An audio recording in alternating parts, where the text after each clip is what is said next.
Hola jóvenes, vamos a continuar con las clases de literatura y vamos pues el día de hoy a hacer un tema que tiene que ver mucho con el aspecto formal de cómo escribir, o sea, lo que se escribe en la literatura, la producción, el producto que se tiene, que se llama literatura, cómo se escribe, ¿ya? Ustedes han podido observar que cuando leen un texto narrativo, sea un poema, o sea un cuento o una fábula, has podido observar que el lenguaje, la forma de contarte, es muy diferente a un texto, ¿no?, informativo, a una noticia, de repente a la historia o cualquier otro libro, ¿ya?, de cualquier otra disciplina.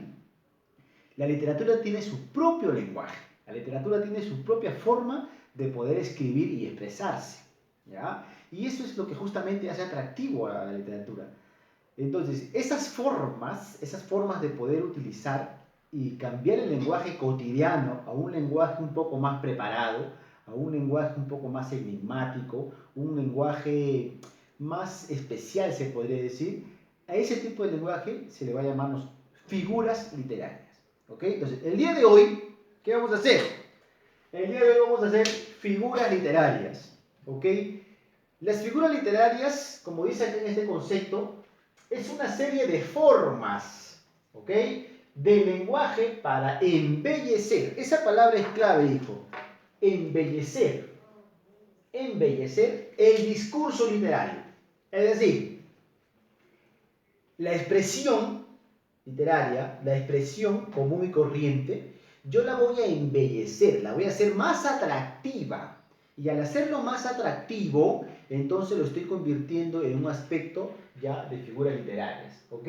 ¿Para qué hago eso? ¿Para qué transformo el mensaje cotidiano, sencillo? ¿Por qué lo embellezco y lo transformo más especial? ¿Por qué? Porque lo quiero hacer llamativo, lo quiero hacer fuera de lo común. Precisamente eso es literatura. ¿Ok? Ahora, las figuras literarias son muchísimas, muchísimas son.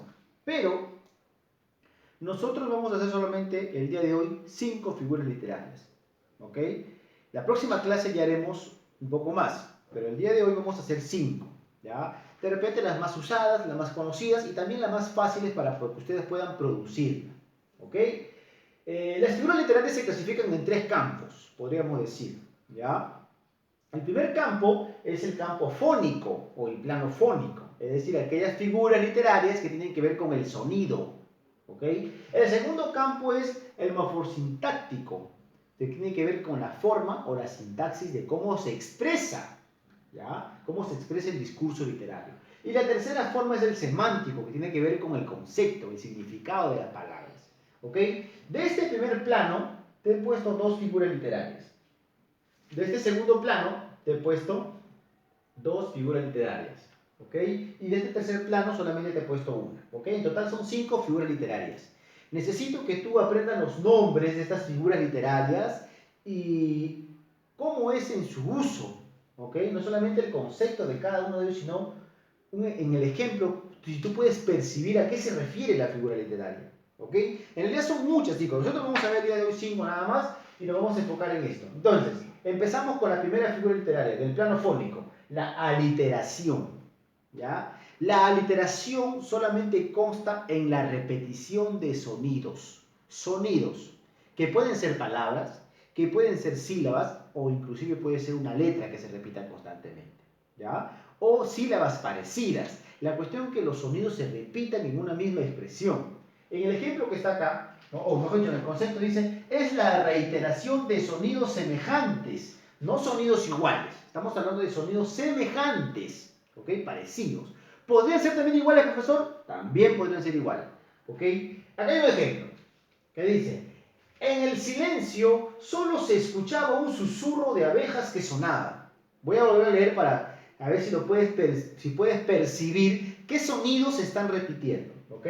En el silencio solo se escuchaba un susurro de abejas que sonaba. ¿Okay? Si ya lo percibiste, bien por ti, porque tienes una capacidad de poder apreciar el arte así a simple vista. Pero si no, yo te lo voy a soplar acá. Lo voy a poner acá. Mira, en esta expresión, en el silencio, solo se escuchaba, ahora lo voy a leer exagerando los sonidos que quiero que percibas. En el silencio solo se escuchaba. ¿Te das cuenta? Mira, Leo. En el silencio solo se escuchaba. ¿Te das cuenta que se repite constantemente la S y la E? Que puede ser en es o que puede ser en C. Abajo igualito, ¿no? Un susurro de abejas que sonaba. Entonces, los sonidos que se repiten tienen que ver con la S en este caso. ¿Ok? Y al hacer ese sonido, pues, nosotros estamos creando algo llamativo para el lector. Estamos transformando un mensaje cotidiano a algo llamativo, algo atractivo. ¿Ok? La siguiente figura literaria es muchísimo más conocida todavía, la famosa onomatopeya. ¿Ok? Sé que ese término lo has escuchado antes. ¿Ok? Es la imitación lingüística o representación de un sonido natural o artificial. ¿Ok? Un sonido natural podría ser lo que hace el sonido del río, el sonido que emiten los animales, ¿no? Un sonido artificial puede ser cuando uno toca la puerta, el sonido de la campana, el sonido de un timbre, ¿ok? Todos esos sonidos los vamos a representar en una escritura. Cuando nosotros representamos en la escritura se le va a llamar onomatopeya. Y que también hace atractivo el lenguaje, hace atractivo la forma de escribir, ¿no? Mira este ejemplo, tum. ¿Quién es? Una rosa y un clavel. Abre la muralla, tum. ¿Te das cuenta? Mira, el tum le da fuerza al mensaje, ¿ok? Entonces yo quiero que entiendas que la onomatopeya simplemente es la representación de los sonidos, ¿ok? En la escritura, obviamente, ¿ya?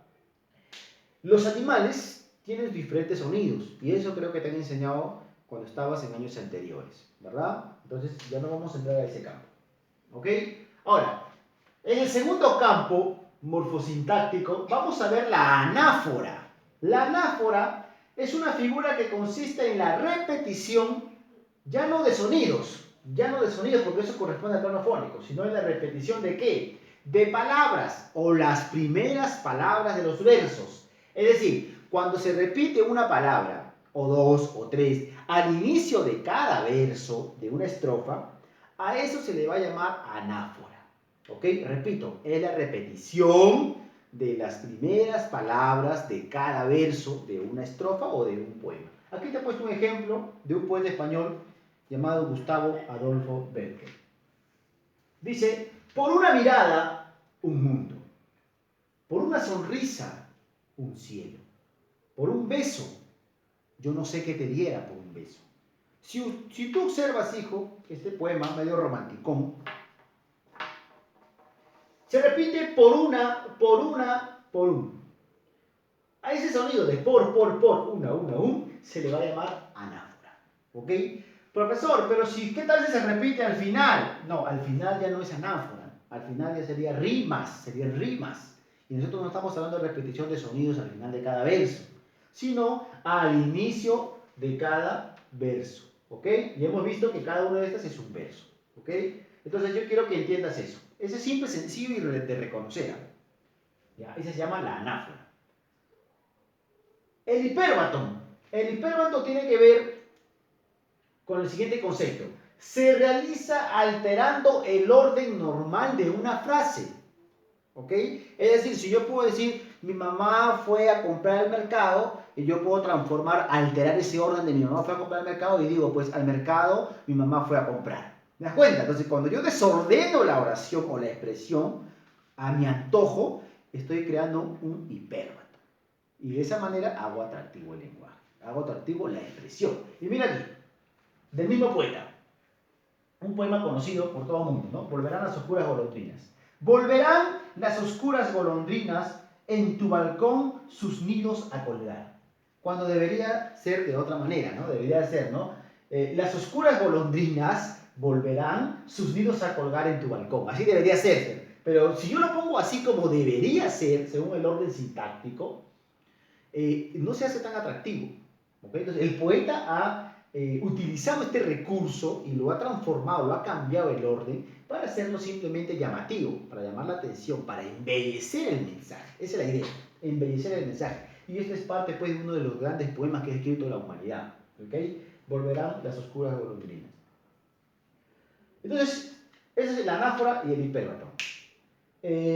Pasamos a la parte semántica. La metáfora. La metáfora es una figura literaria ya que va a indicar, ya, tiene que ver con el significado, ya va a indicar una representación. Representación. ¿Qué quiere decir esto? Es una comparación, repito, es una comparación entre dos cosas basado en la similitud que hay entre esas dos cosas. De estos, pero sin usar enlace. En otras palabras, la voy a traducir así para gente normal como tú y como yo. A buen cristiano, vamos a representar una cosa por otra. ¿Okay? Pero eso sí, cuando vamos a comparar las cosas A con B, lo vamos a hacer sin utilizar ningún tipo de enlace. ¿Okay? O sea, lo vamos a hacer de frente. Vamos a crear una representación. ¿Ya? Has escuchado, por ejemplo, expresiones como cuando uno dice, bueno, lo que tú hablas es música para mis oídos. Es una metáfora. Ahora, si nosotros vamos a emplear metáforas más especializadas, mira este ejemplo. Acá hay dos, uno, dos. La primera metáfora, abrió las ventanas de su rostro. ¿Ok? Abrió las ventanas de su rostro. ¿Cuáles serían esas ventanas? ¿Y por qué ha empleado ventanas? ¿Ya? Si tú has entendido el mensaje aquí, obviamente dice las ventanas de tu rostro. Este es tu rostro. ¿Cuáles serían tus ventanas? Los ojos. ¿No? Ahora, el poeta ha utilizado ventanas en vez de ojos. Si hubiera escrito abrió los ojos de su rostro, no tendría sentido la expresión, sería incongruente, incoherente. Pero como puso ventanas, ya embelleció el mensaje, ¿no? Y ya se entiende algo diferente. Entonces tú has entendido que ventanas es ojos. ¿Y por qué ha comparado ventanas con ojos? ¿Cuál es la similitud, profesor? ¿Cuál es la similitud? Que una ventana, pues, es por donde uno puede ver las cosas, ¿no? De adentro para afuera y de afuera para adentro, y lo mismo con los ojos. Cuando uno ve los ojos de una persona puede ver muchas cosas, ¿ya? Mira abajo, la otra metáfora. La llama que late en su pecho. ¿Cuál será esa llama que late en su pecho? El corazón. ¿Te das cuenta? ¿Ya? Son representaciones mediante comparaciones de dos elementos. ¿Ya? Bueno, hijo, ¿cuál va a ser tu tarea? Tu virtual tarea, o tu mini tarea, o tu tareita, como tú quieras llamarlo. Vas a crear tú, de tu mente creadora mágica, vas a crear una literación, una onomatopeya, una anáfora, un hiperbatón y una metáfora. 5 figuras literarias vas a crear, ¿ok? Sencillas así como ves, ¿ya? Guíate de los ejemplos que he hecho y formula tus propias creaciones. Quiero que crees 5 figuras literarias, no que las copies, ¿ok? Una vez que las creas en tu cuaderno directamente, me lo presentas como tú desees, por WhatsApp o por la plataforma. ¿Ok, hijos? Eso sería todo el día de hoy. Ya nos estamos viendo la próxima semana con más figuras literarias. ¡Chao!